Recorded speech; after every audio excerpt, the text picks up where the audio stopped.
ባለራዕይ ሆናችሁ የቤተክርስቲያን መሪዎች፣ ወጣት አገልጋዮች ሁላችሁ እንኳን ደህና መጣችሁ። ወዳችኋለሁ።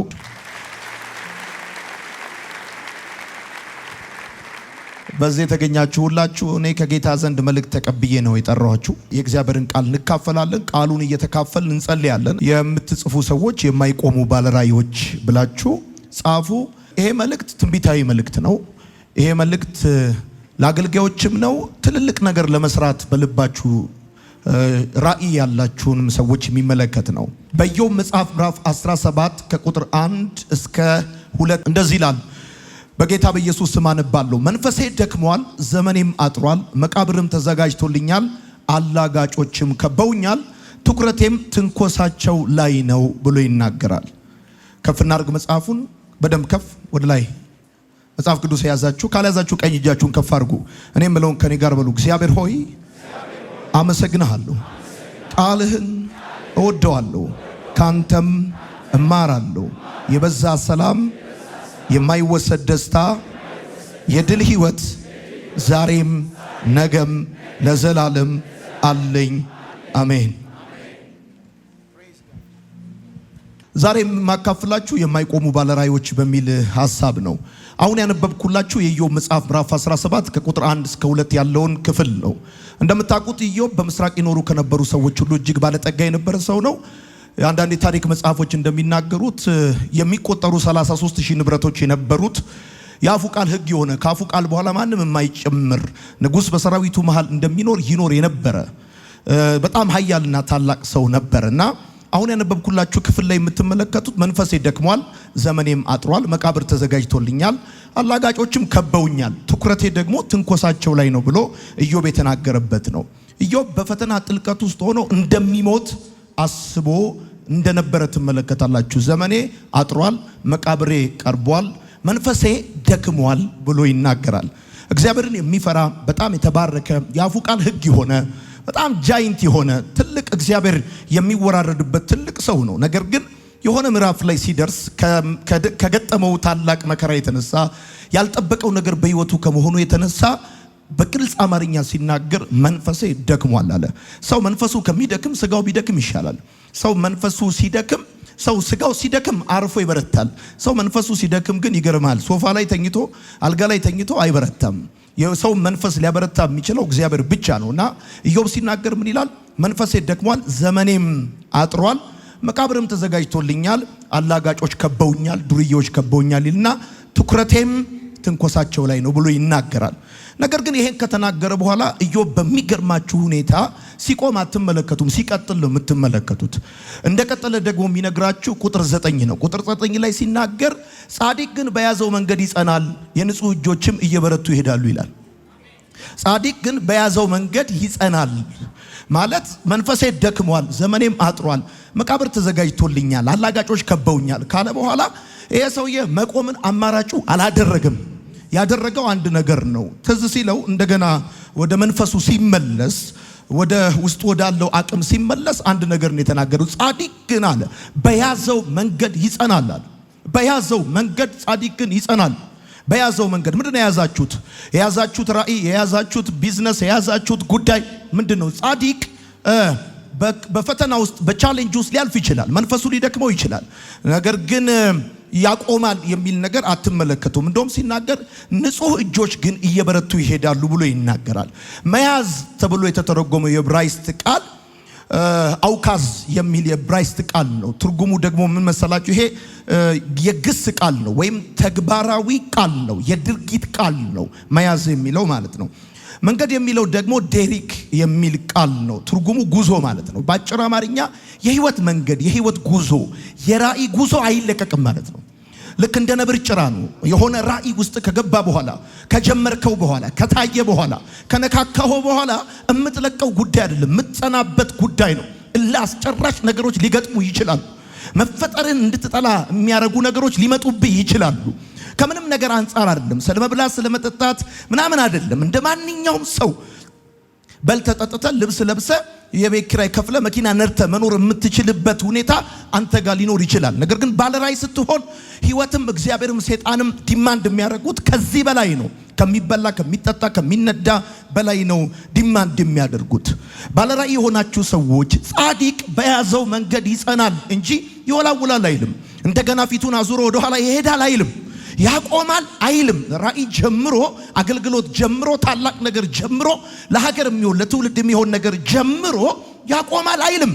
የሚያስቆም ብዙ ነገር ሊኖር ይችላል።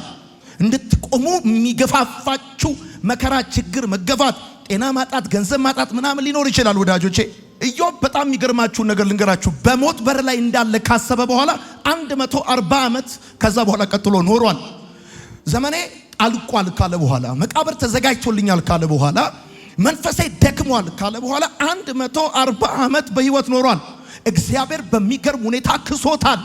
መንፈሳችሁ ሊደክም ይችላል። ወጣት አገልጋዮች፣ ባለራእይ የሆናችሁ በዚህም ቤት ያላችሁ፣ በሚዲያ የምትሰሙኝ ሰዎች ካላችሁ፣ በመሪነት ቦታ ላይ ያላችሁ ሰዎች ካላችሁ፣ ትልልቅ ነገር ይዛችሁ ከራሳችሁ ይልቅ ለሌላ ሰው ለመኖር እየታገላችሁ ለማገልገል፣ ለእግዚአብሔር ፕሮግራም፣ ለእግዚአብሔር ራእይ ራሳችሁን አሳልፋችሁ ስትሰጡ መንፈሳችሁን የሚያደክም ከውጭም ከውስጥም የሚታይም የማይታይም ብዙ መንፈሳችሁን የሚያደክም ነገር ሊኖር ይችላል። እሱ ብቻ አይደለም። አሁን እንደነገርኳችሁ ዘመኔ አጥሯል፣ መቃብሬ ቀርቧል እስከምትሉ ድረስ ብዙ የእግዚአብሔር ሰዎች እንደዚህ የሞት ጫፍ ላይ እንደደረሱ ተሰምቷቸው የሚያውቅበት ጊዜ አለ። ግን 140 ዓመት ኢዮብ ቀጥሎ ኖሯል። ወዳጆቼ ባለራእዮች እንደ ችግር የሚታዩበት ዘመን ላይ ደርሰናል። አሁን ያለንበት ዘመን ባለራእዮች እንደ በረከት፣ ባለራእዮች እንደ እድል፣ ባለራእዮች ለሀገር እንደሚጠቅሙ ሳይሆን እንደ ችግር የሚታዩበት ዘመን። በጣም ብዙ ወጣት አገልጋዮች እንዳይነሱ አገልጋዮችን፣ ባለራእዮችን፣ መሪዎችን እንደ ሌባ፣ እንደ አጭበርባሪ መሄጃ እንዳጡ፣ ስራ እንደፈቱ፣ እዚህ ግቡ የማይባሉ ተራ ሰው እንደሆኑ ተደርጎ የሚታይበት ዘመን እንደሆነ አስባለሁ። ወዳጆቼ ባለራእዮችን ለማቆም ከመቼውም ጊዜ በላይ የሙሉ ጊዜ አገልግሎታቸው አድርገው የተነሱ እስከ ሞት ድረስ ባለራእዮችን የሚያሳድዱ፣ ባለራእዮችን እስከ ሞት ድረስ ማሳደድን እንደ ጥሪያቸው አድርገው የተቀበሉ ከውስጥም ከውጭም በጣም ብዙ ሰዎች አሉ። የሁሉም ሰው ህይወት የሆነ ቦታ የሆነ ቀን ያበቃል። የማናችንም ሰው ህይወት የሆነ ቦታ የሆነ ቀን ያቆማል፣ ያበቃል። የማይቆሙ ባለራእዮች ግን አሉ። ካሰቡበት ሳይደርሱ እግዚአብሔር በህይወታቸው ያየላቸውን ብሉፕሪንት ብቻቸውን ሆነው የነገራቸውን ነገር አካል ሳያለብሱት አፈር የማይለብሱ ኃያላን አገልጋዮች አሉ። አንዱ እኔ ነኝ የሚል ሰው ካለ አሜን ይባል። ጩኸት ሊኖር ይችላል፣ ተግዳሮት ሊኖር ይችላል። ከዚህ መከራና ፈተና በኋላ 140 ዓመትና ከዛ በላይ ኢዮብ እንደቀጠለ እነግራችኋለሁ። እውነቴን ነው የምነግራችሁ። ካለፋችሁት መከራ በላይ የሚጠብቃችሁ ክብር ይበልጣል። አልፋችሁ ትሄዳላችሁ። ይሄንን ድምጽ ብቻ በእናንተ ላይ እናገራለሁ። አትቆሙም፣ ትቀጥላላችሁ። ወደ ኋላ አትመለሱም፣ ወደፊት ትሄዳላችሁ። ምድር ተላልፋ ትሰጣችኋለች። ከፍታውን እግዚአብሔር ያስወርሳችኋል። መንፈሳችሁ የደከመባችሁ ሰዎች መንፈሳችሁን የሚያበረታ የመንፈስ ቅዱስ ኃይል ከዚህ ማታ ጀምሮ ወደ እናንተ ይመጣል። ለመዘመር መንፈሳችሁ የደከመ፣ ለማገልገል መንፈሳችሁ የደከመ፣ ለመሮጥ መንፈሳችሁ የደከመ፣ ለሕይወት መንፈሳችሁ የደከመ በጌታ በኢየሱስ ስም የሚያበረታ መልአክ ይልክላችኋል። ትቆማላችሁ የሚላችሁ ሰይጣን ይስማ። በክብር ትቀጥላላችሁ። ተባረክ። ይህን መልእክት ጌታ ሲሰጠኝ ባቡር ያሰበበት ፉርጎ ላይ ሳይደርስ ከፊት ለፊቱ ምንም ነገር ቢቆም እየፈጨው እንደሚሄድ ባለራእይ የሚባል ሰው ታውቃለህ? እግዚአብሔር ካየለት ቦታ ሳይደርስ የማይቆም ሰው ማለት ነው። አሜን በል። የማይቆሙ ባለራእዮች ወዳጆቼ ባህሪ ያላቸው የማይቆሙ ባለራእዮች አንደኛ ምን መሰላችሁ? ለመቆም ፈቃደኛ ያልሆኑ ሰዎች ናቸው። አሁን የመጀመሪያው ጉዳይ እንደዚህ ነው። የሚያቆማቸው እንዲቆሙ የሚሰሩ የሚያደናቅፏቸው የሚሸቅቧቸው ብዙ ነገሮች ሊኖሩ ይችላሉ። ነገር ግን የማይቆሙ ባለራእዮች በመጀመሪያ ደረጃ የማይቆሙት ለመቆም ፈቃደኛ ስላልሆኑ ነው። ሰዎቹ የኋላ ማርሽ ነቅለዋል። ተመለስ ብትለው አይመለስም። አቁም ብትለው አያቆምም። ተው ብትለው አይተውም። አትስበክ ብትለው ይሰብካል። አትናገር ብትለው ይናገራል። ባለራእይ የሆነ መልእክት የተሞላን አንድ አገልጋይ አንድ ዘማሪን ብር ሰጥተህ ልታቆመው አትችልም። ክብሩን ነክተህ ልታቆመው አትችልም። ለመቆም ፍቃደኛ ያልሆኑ ሰዎች ማለት ናቸው። ጩና በደንብ አድርገህ እኔ ነኝ የሚል ሰው አሜን ይበል። በመጀመሪያ ደረጃ መቆም በመከራ መቆም በችግር መቆም በተግዳሮት ብቻ ሳይሆን መቆም የሚባለው ጉዳይ ፍቃደኝነትም ይጠይቃል። ስለዚህ እነዚህ ባለራእዮች ለመቆም ፍቃደኛ አይደሉም። ልትሰርባቸው፣ ልታዋርዳቸው፣ ልትከታተላቸው፣ ልትጠልፋቸው፣ ስማቸው ልታጠፋ፣ በብዙ የህይወት መንገድ ላይ እንቅፋት ልትሆንባቸው ልትሞክር ትችላለህ። አገር ሊነሳባቸው ይችላል። ሚስ አንደርስታንድ ሊደረጉ ይችላሉ። ሰርተው እንዳልሰሩ ሊቆጠሩ ይችላሉ። ነገር ግን የማይቆሙ ባለራእዮች በተፈጥሯቸው ለመቆም ፍቃደኛ ያልሆኑ ሰዎች ነው። በፍጹም ፍቃደኛ እንዳትሆንላቸው፣ እሺ እንዳትላቸው፣ እሺ እንዳትላቸው። የፍልስጤም ዋነኛ ጀግና ጎልያድ የወደቀው ዳዊት ኤልያብን እሺ ብሎት ሳይሆን እምቢ ብሎ ነው። ተመለስ የሚልን እሺ አትበለው፣ ተው የሚልን እሺ አትበለው፣ አትችልም የሚልን እሺ አትበለው። እግዚአብሔር ባንተ ዋነኛውን ጥያቄ ይጥለዋል። አሜን በል ጩና አሜን በል። ተመለስ፣ ተው፣ አትችልም፣ አታቅም፣ አልተማርክም፣ መሀይም ነህ፣ ደሃ ነህ ምናምን እንዳሰማ ለመቆም ፍቃደኛ ያልሆኑ ሰዎች ማለት ናቸው። ሁለተኛውን ነገር ልንገራችሁ፣ ቶሎ ቶሎ ብዬ እናገራለሁ። የማይቆሙ ባለራእዮች እንቅፋታቸው ላይ ሳይሆን ግባቸው ላይ የሚያተኩሩ ሰዎች ናቸው። የማይቆሙ ባለራእዮች የራሳቸው የሆነ ካራክተር አላቸው። አሁን ኢዮብ ጋር ስትመለከቱ አንድ ነገር ነው ያለው። ትኩረቴም አለ ትንኩሳቸው ላይ ነው አለ። አየ እነሱ ይተነኩሷል፣ እነሱ ይነካኳል። ሲነካኩ ስታዳምጣቸው፣ ሲነካኩ ስትሰማቸው፣ አቴንሽን ስትሰጣቸው የዛን ጊዜ መንፈስን ያደክሙታል። የሚተነኩሱ ስማ መንፈስን ለማድከም ነው። ቅድም ነግሬሃለሁ። ሰው አካሉ ቢደክም ሶፋ ላይ ተኝቶ፣ አልጋ ላይ ተኝቶ፣ ቢች ዳር ተቀምጦ ከዛ የተወሰነ ጊዜ ወስዶ ይበረታል። ሰው ግን መንፈሱ ከደከመ በእግዚአብሔር መንፈስ ካልሆነ በስተቀር በተጋቢኖ ወይም ደግሞ በረፍት ቁንጣ ለብሰ ከመንፈስ ድካም አትወጣም። ስለዚህ የሚያደክም ነገር ምን መሰለ? ትንኮሳቸው ላይ አቴንሽንን ስታረግ ነው። ወሬያቸው ላይ፣ ነገረኝነታቸው፣ አሉባልታቸው ላይ ትኩረትን አታርግ። ነቀፌታቸው ላይ ትኩረትን አታርግ። ይሁን የማይቆሙ ባለራእዮች አንድ ባህሪ ያላቸው፣ ትኩረታቸው እንቅፋታቸው ላይ ሳይሆን ግባቸው ላይ ነው። ደርስበታለሁ ያሉት ጉዳይ ነው። ደርስበታለሁ ያሉት ጉዳይ ነው። ሶስተኛው ካራክተራቸው ልንገራቸው። የማይቆሙ ባለራእዮች ከጩኸት በላይ የሆነ ውስጣዊ ጥንካሬ አላቸው። አካባቢያቸው ላይ፣ ዙሪያቸው ላይ፣ ጎረቤታቸው ላይ በጣም ብዙ ከማይክ በላይ የሆነ ጩኸት የሚጮሁባችሁ ሰዎች የማይቆሙ ባለራእዮችን አይተ ከሆነ እነዚህ የማይቆሙ ባለራእዮች ዘመድ ያላቸው፣ ፋይናንስ ያላቸው፣ ጓደኛ ያላቸው፣ ቲፎዞ ያላቸው እንዳይመስሉ ከጩኸቱ በላይ ውስጣዊ ጥንካሬ ያላቸው። ስታያቸው በጣም ቀጭን ምስኪን የሆነ እዚህ ግቡ የማይባሉ አጭር ቁመት ጠባብ ደረት ሊመስሉ ይችላል። ውስጣቸው ግን ይገርማል። ብረት ከነሱ ይሳሳል። ስትሮንግ ናቸው፣ ቦልድ ናቸው። ከጩኸት በላይ፣ ከችግር በላይ፣ ከንቀት በላይ፣ ከመጠላት በላይ የሆነ ውስጣዊ ጥንካሬ አላቸው። በ3 ኮሜንት በ15 የሆነ ነገር ሰብረ የምጥላቸው የስሙኒ አገዳ አይደሉም። ይገርማል። አራተኛው የማይቆሙ ባለራእዮች ምን አይነት ሰዎች መሰሉ? የሚከፍሉት ዋጋ የሚከተላቸውን ሰው መጠን እንደሚወስድ የገባቸው ናቸው። የሚከፍሉት ዋጋ የሚከተላቸውን ሰው መጠን እንደሚወስድ የገባቸው ናቸው። አንድ ነገር እንድታቅ ፈልጋለሁ። the price አንተ የምትከፍለው ዋጋ የሚከተሉን ሰዎች መጠን ይወስናል። የሚከተሉን ሰዎች መጠን የሚወስነው አንተና አገልግሎትህ ለማህበረሰቡ ባላችሁ ቅርበት አይደለም፣ በያዝከው ሚዲያ አይደለም።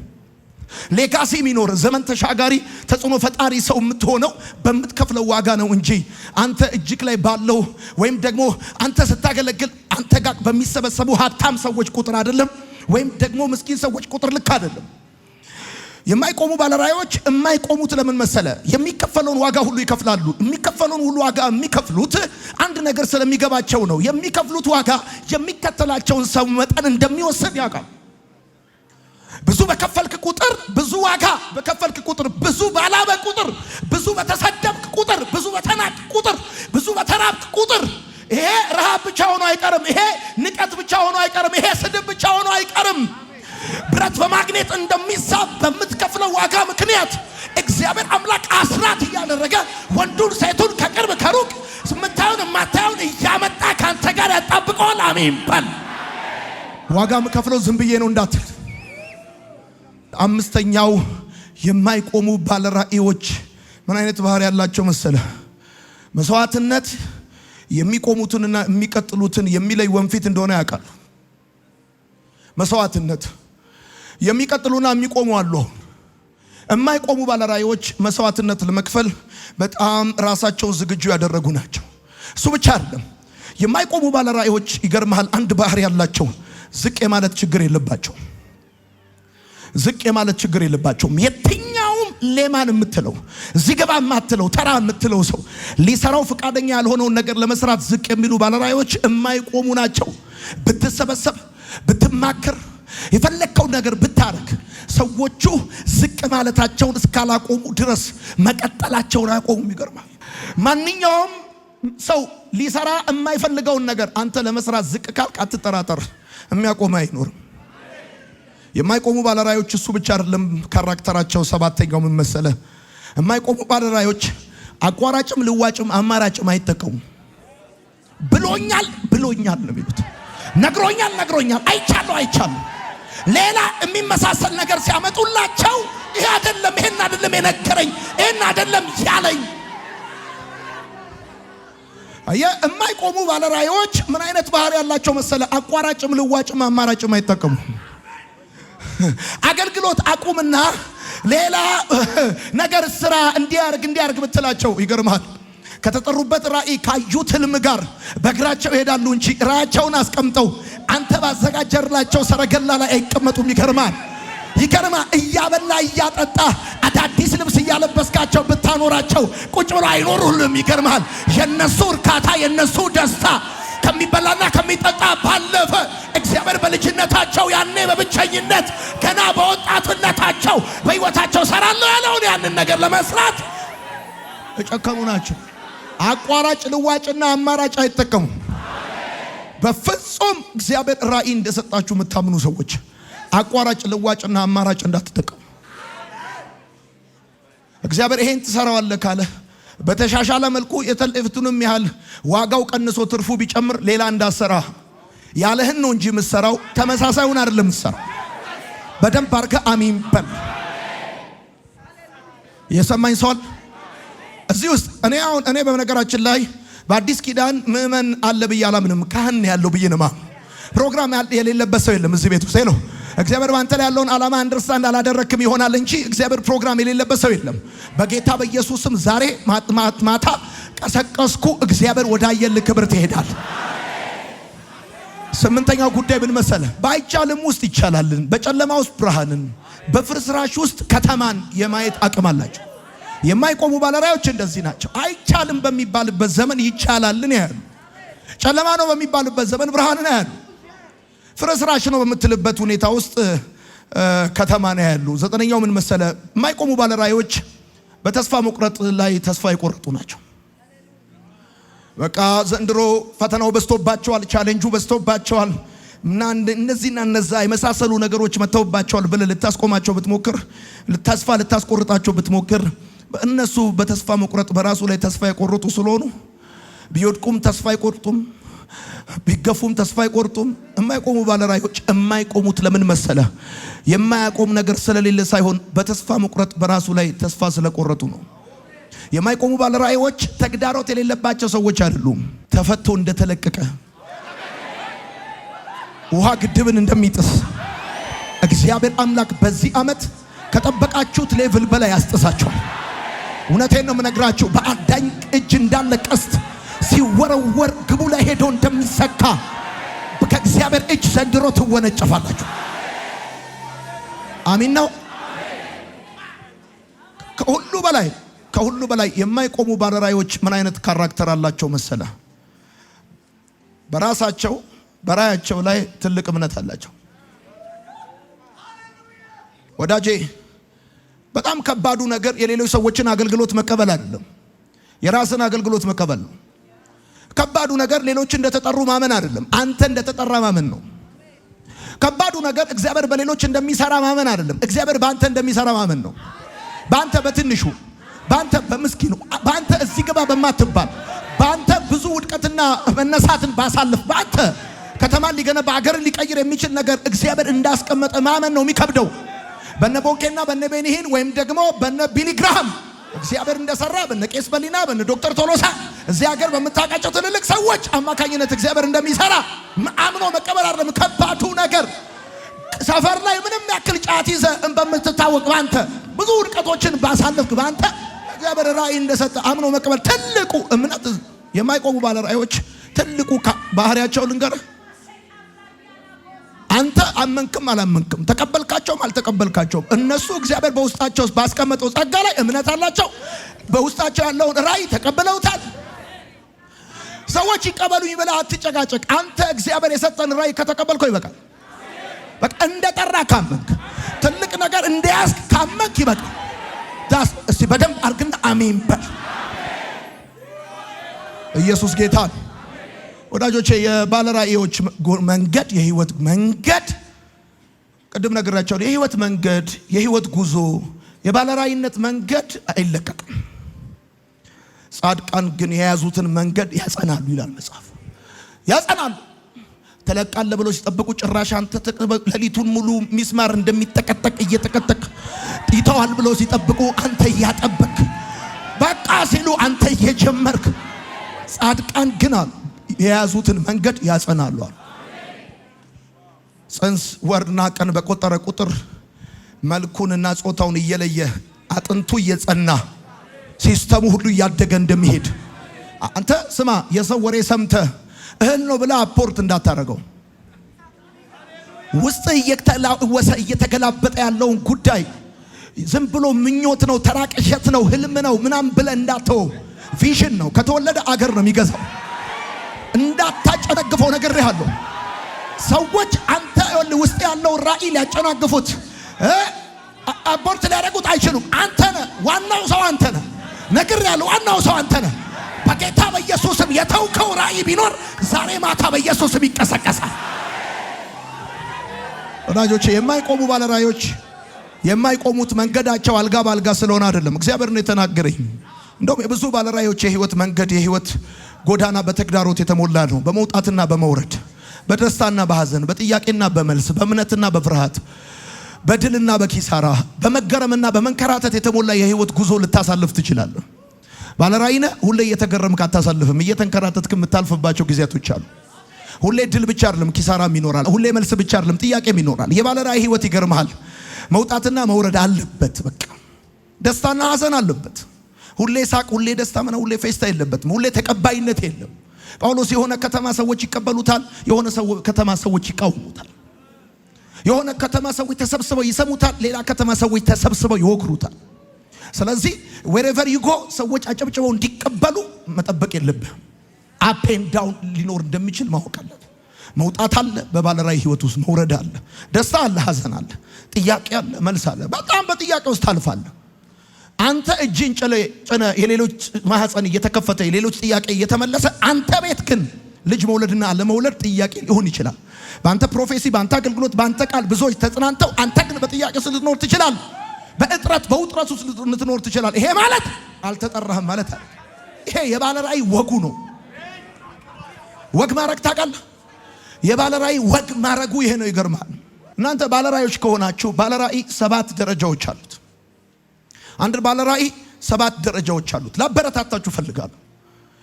በጣም ኢንካሬጅ ላረጋችሁ ፈልጋለሁ። ሴት አገልጋዮች፣ ወንድ አገልጋዮች 7 የባለ ራእይነት ደረጃዎች አሉቸው። የመጀመሪያው የመቀበል ደረጃ ነው። ራእዩን የመቀበል አንደርስታንድ የማድረግ ኢንተርናላይዝ የማድረግ ከራሳችሁ ጋር የማዋሃድ እንደተጠራችሁ ዲዘር የምታረጉበት የመቀበል ደረጃ ነው። ሁለተኛው ደረጃ ደግሞ የመደበቅ ደረጃ ነው። የገባችሁ የተቀበላችሁትን ነገር ይዛችሁ ትደበቃላችሁ። ሶስተኛው የመገለጥ ደረጃ ነው። ይሄ የመገለጥ ደረጃ ረጅሙ ደረጃ። ትቀበላለህ፣ ትደበቃለህ። ከዛ በኋላ ለመገለጥ ስታስብ ግን እንደው ዝም ብሎ ባንድ ጀበር ባንድ ጊዜ ይሄ እገለጣለሁ ምናምን ብለህ እንዳታስብ፣ ረጅም ደረጃ ታሳልፋለህ። ከመገለጥ ደረጃ ቀጥሎ የሚገጥም ደግሞ ምን መሰለህ? የተቃውሞ ደረጃ ነው። ከቤት እስከ ደጅ ከምታቃቸው እስከማታቃቸው በስውርም በግልጽም ልክ መገለጥ ሲጀምር መናገር ስትጀምር ማገልገል ስትጀምር ሻይን ማድረግ ስትጀምር ቦታ ስትይዝ ሰዎች ሲሰበሰቡ 1-2-3 ምዕራፎች መጓዝ ስትጀምር የተቃውሞ ደረጃ ላይ ትመጣል። አንዳንዶቻችሁ የመቀበል ደረጃ፣ ሌሎቻችሁ የመደበቅ፣ ሌሎቻችሁ የመገለጥ፣ ሌሎቻችሁ ደግሞ የተቃውሞ ደረጃ ላይ ልትሆኑ ትችላላችሁ። ይሄ ተቃውሞ ግን እንደ ተቃውሞነት ብቻ አይቀጥልም። 5ኛ ከተቃውሞ ቀጥሎ የእድገት ደረጃ ይጀምራል። አትጠራጠር። ከተቃውሞ በፊት፣ ከመገለጥ በፊት፣ ከመደበቅ በፊት፣ ከመቀበል በፊት እድገት የለም። ጥሩ አድርጎ እግዚአብሔር አምላክ በተቃውሞ መንሽ ለንፋስ ይሰጣል። በደንብ አድርጎ ያበጥራል። በዚህም በግራም በፊትም ትደበደባለህ። ከዛ በኋላ እድገት ትጀምራለህ።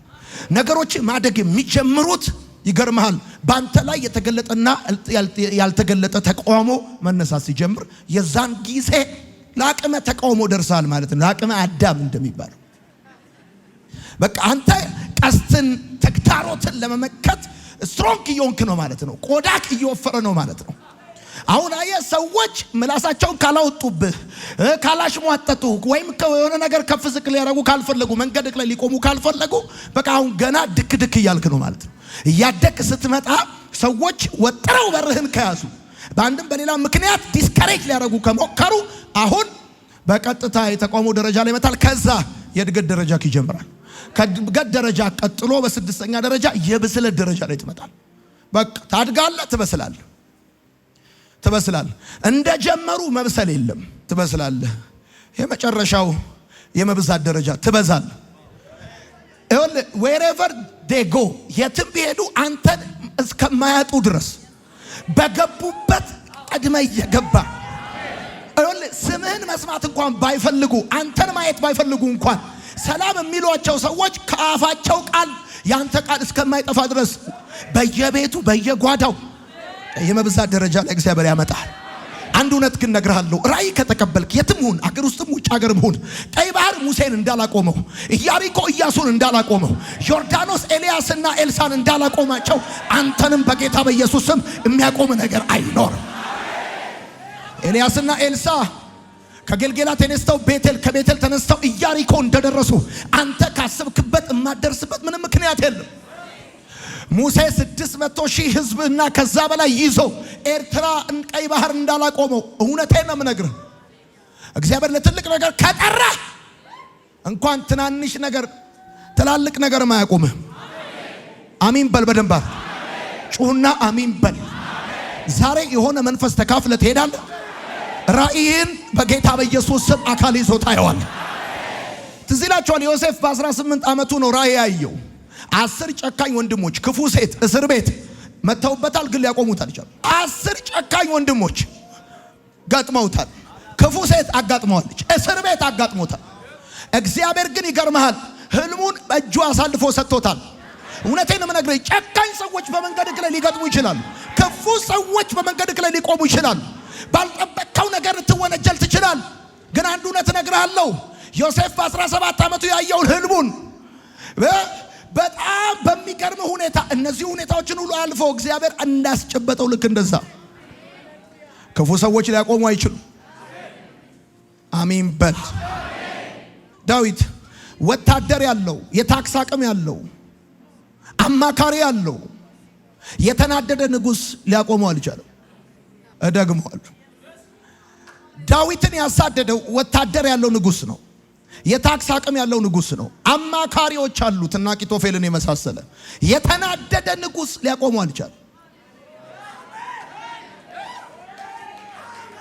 አንተንም እነግርሃለሁ የተናደዱብህ እንደው ሲያዩክ አይነ ውሃ ሁሉ የሚያስጠላቸው የገንዘብ አቅም ያላቸው ብዙ ዝግጅት ያላቸው ሰዎች እንኳን ሊያቆሙ አይችሉ። ሶስተኛ አንድ ሰው ላስታውስ እፈልጋለሁ። ጌዲዮን የሚባል 120,000 ወታደር ሊያቆመው አልቻለም። መጀመሪያ አንተ ለመቆም ፈቃደኛ አትሆን ብያለሁ። የማይቆሙ ባለራዮች ለመቆም ፈቃደኛ ያልሆኑ ሰዎች ናቸው ሲጀመር። አሁን እኔ እንዴትም አድርገህ ብትመጣብኝ ለመቆም ፈቃደኛ አይደለሁም። ቀብሬ በሚቀጥለው እርምጃ ላይ ነው እንጂ የመታኝ ቦታ ላይ አይደለም። እደግመዋለሁ፣ የተመታውበት ቦታ አልቀበርም ብዬ ከቤት የወጣው ሰው ነኝ።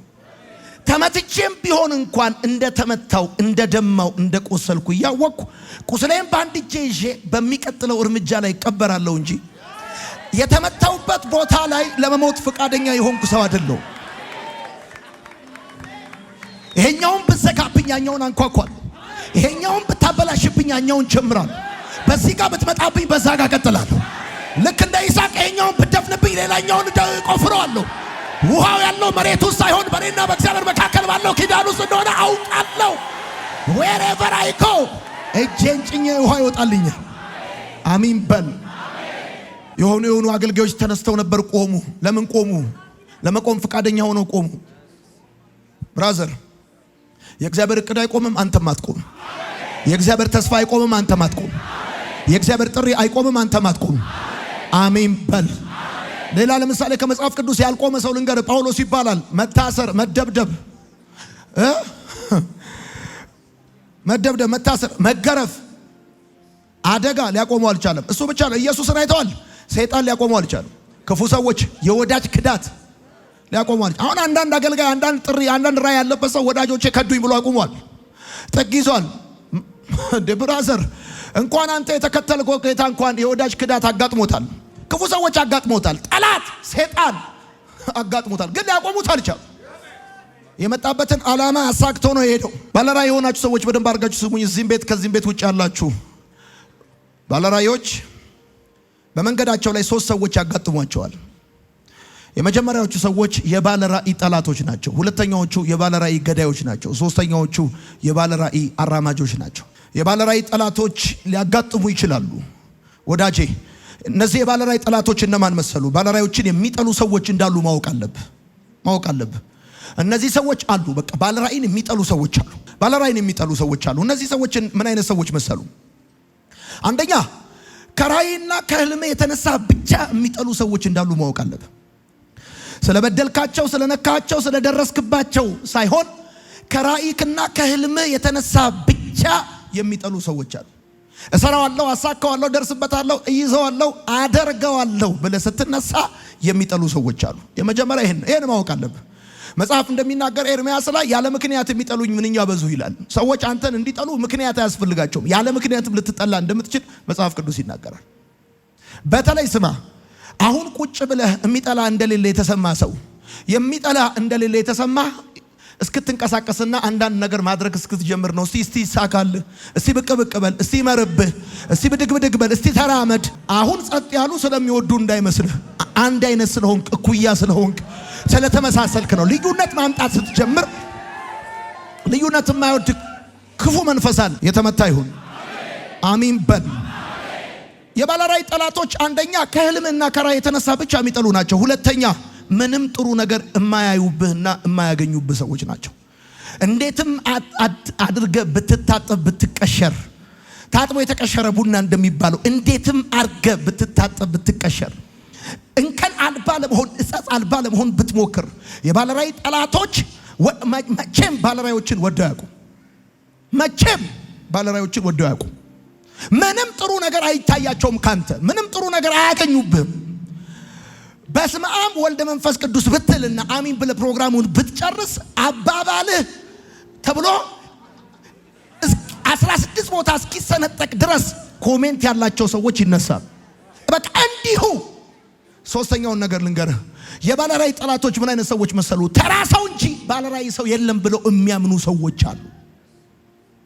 ተራ ሰው ነው፣ ሁሉም አንድ አይነት ነው፣ ዲፈረንስ የለም፣ ባለራእይ ምናምን የምትለው ነገር የለም እና ሁሉም አንድ አይነት ነው ብለው የሚያምኑ ሰዎች አሉ። በቃ እና ራእይ አለኝ፣ ህልም አለኝ፣ የምሰራው ነገር አለ ምናምን ብለህ ስትል በቃ ደስ የማይላቸው ሰዎች አሉ። በቃ አለቀ። ተራ ሰው እንጂ ባለራእይ ሰው የለም ብለው የሚያምኑ እንዲህ አይነት ቴዎሎጂ ያላቸው ሰዎች አሉ። እንዲህ አይነት ቴዎሎጂ ያላቸው ሰዎች ለማስረዳት ጉልበት መጨረስ፣ ጫማ መጨረስ፣ ጊዜ መጨረስ የለብህም። ዘመን ተሻጋሪ ሌጋሲ ያለው ነገር የሚሰሩ ሰዎች ሁልጊዜም ቪዥነሮች ናቸው። አሁን ብዙ ችግሩ ምንድን ነው? አራተኛውን ነገር ልንገርህ። እነዚህ የባለራእይ ጠላቶች የምትወርድበትና የምትዋረድበትን መንገድ ብቻ የሚፈልጉ ናቸው።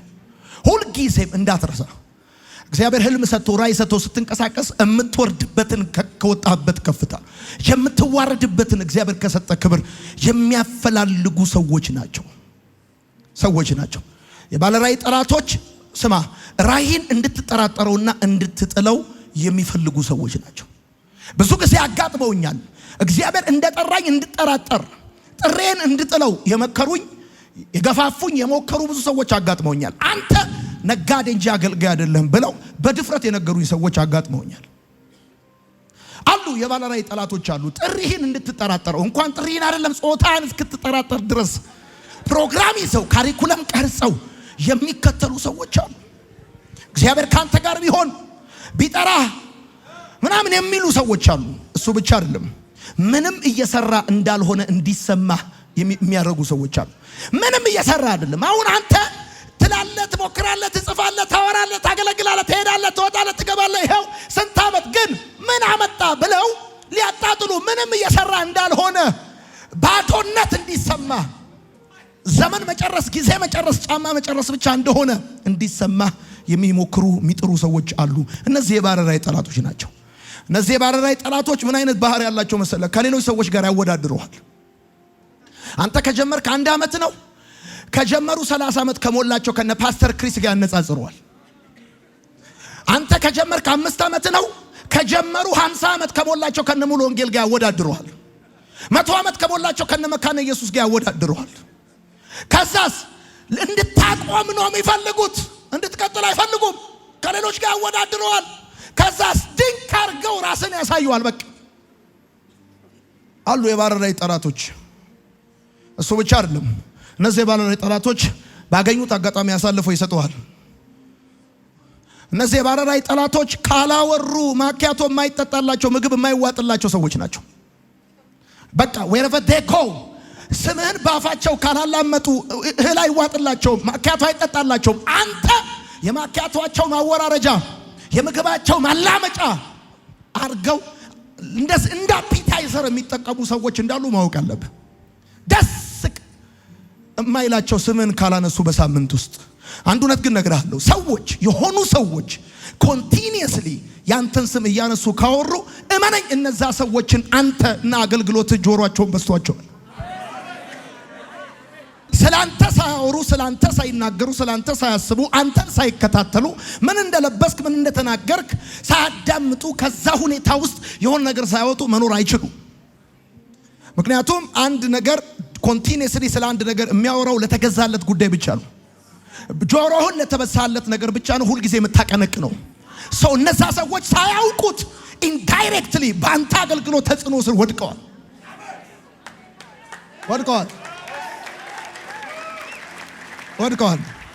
ስለዚህ ስለሚያወሩብህ ሰዎች አትጨነቅ ወዳጄ። እነዚህ ባለራእይ የሚጠሉ ሰዎች የባለራእይ ጠላቶች አሉ። እነዚህ የባለራእይ ጠላቶች ወዳጆቼ ለሃይማኖት የቀኑ ለእውነት የተቆረቆሩ አርገው ራሳቸውን ማቅረብ ይችሉበታል። አንዱ ካራክተራቸው ይሄ ነው። በጣም ለሃይማኖታቸው ቀናተኛ ለእውነት የቆረጡ አርገው ራሳቸውን ያቀርባሉ።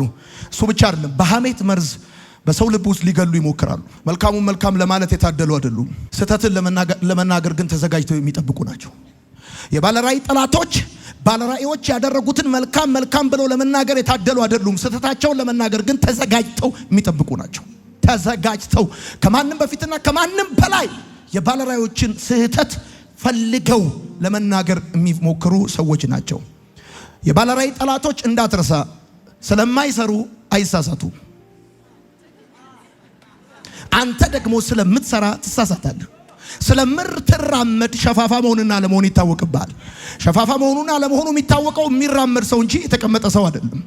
ከተራመድክ ከሰራ የባለራእይ ጠላቶች ወዳጄ በይቅርታ የማይረኩ ናቸው። እንዴትም ሆነ በግንባር ተደፍተ ከግርግዳ ተጋጭተ እርቃንን ቆመ ይቅርታ ብትጠይቅ የማይረኩ ሰዎች ናቸው። አይረኩም፣ በይቅርታ አይረኩም። የባለራእይ ጠላቶች ያለፈውን እንጂ የወደፊቱ መናገር የማይወዱ ናቸው። እንዳትረሳ እነዚህ አሁን የተናገርኳቸውን ሰዎች ቢ ኬርፉል። ሁልጊዜ ሲያገኙ ያለፈውን ብቻ የሚያወሩ ሰዎች እነዚህ ሁልጊዜም wherever you go ከሰማ ስላለፈው ብቻ የሚያወሩ ሰዎች የባለራእይ ጠላቶች ናቸው። ባለራእይ ወደፊት ተራማጅ ነው። ያለፈውን እየረሳ ወደፊት የሚዘረጋ ነው። ስለዚህ ትላንትና ስተትም ትክክልም ውድቀትም መነሳትም የሆነ ነገርም ሊኖር ይችላል። እሱን እየዘጋ ወደፊት እንዳትራመድ ባለራእይ ጠላቶች ያለፈውን ብቻ ነው የሚያወሩት።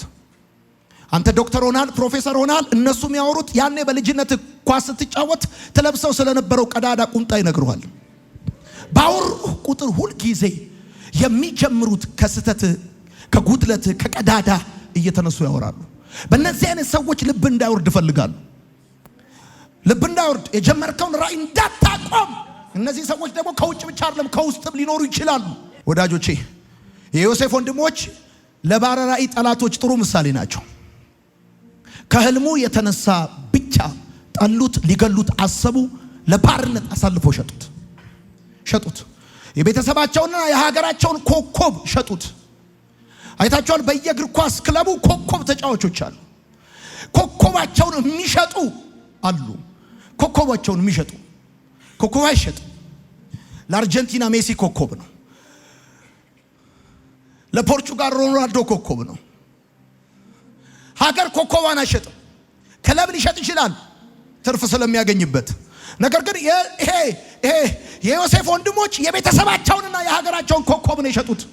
ነገር ግን ይገርማል፣ አልገባቸውም እንጂ ቦታው ቢለያይም ኮከብ ነው። ኮከብ ከአፍሪካ ሰማይ ላይ ነቅለህ አሜሪካ ሰማይ ላይ ብታረገው ቦታው ቢለያይም ኮከብ ነው። ይገርማል። ባለራእይ የትም ብታስገባው ባለራእይ ነው። ይገርማል። ከመድረክ ጎትተህ አስፋልት ላይ ብታወጣው ለባለራእይ አስፋልትም መድረክ ነው፣ ጓዳም መድረክ ነው፣ እቤትም መድረክ ነው።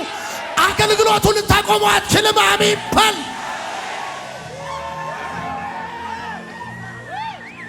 ባለራእይ የሆነን ሰው ማይኩን ብትቀማው ትችላለህ። ጥሪውንና ስብከቱን፣ ድምፁን ግን ልትቀማው አትችልም። ገና ሲያወራ ይገርማል። የባለራእይ ድምፅ አቃለውን የሻካራ ነው። እያፏጫ አይደለም የሚውለው፣ እየጮኸ ነው የሚውለው። ውጣ ካለ እንደ ቅጠል አጋንንት ይረግፋል። አሜን በል። እና ታውቃላችሁ ግብፅ ልዕለ ኃያል የሆነችው የእስራኤልን ኮከብ ገዝታ ነው ዮሴፍን። የቤተ ክርስቲያን መሪዎች ኮከቦቻችሁን አትሽጡ ወዳጆቼ። ከዮሴፍ ሕይወት የምወድለት አንድ ነገር አለ። በመጀመሪያው ህልሙ ይሰግዱለት የነበረው ወንድሞቹ ብቻ ናቸው። ልክ ወንድሞቹ ሲጠሉት ህልም ጨምሮ መጣ፣ እናትና አባቱን ጨምሮ መጣ። አንተ የማይቆሙ ባለራእዮች እንደዚህ ናቸው። ትንሽ ነገር ስትናገር የተናደዱ፣ በጥቂት ነገር ሲበሳጩ፣ ጥላቻ ሲገጥም ማድረግ ያለብህ ጠልተውኛል ብለህ ማቆም ሳይሆን ያለብህ ወደ ቤት ትገባና ጨምረህ ትመጣለህ። መጀመሪያ የተናደዱትና የጠሉ ወንድሞቹ ይሰግዱለታል ብለው አስበው ነው። ተመልሶ ሲመጣ ግን ልጁ ይገርማል ይቀንሳል ብለው ሲጠብቁ፣ እሱ ግን በወንድሞቹ ላይ እናቱና አባቱን ጨምሮ መጣ።